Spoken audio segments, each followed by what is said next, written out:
Isang opisyal ng PNP ang kabilang sa mahigit 60 nasawi sa salpukan sa ere ng isang eroplano at military helicopter sa Washington, D.C. sa Amerika.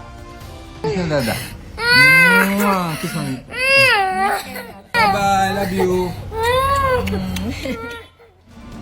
Yan ang huling sandali ni Police Colonel Pergentino Malabid Jr. kasama ang kanyang pamilya nang ihatid siya sa airport noong January 22.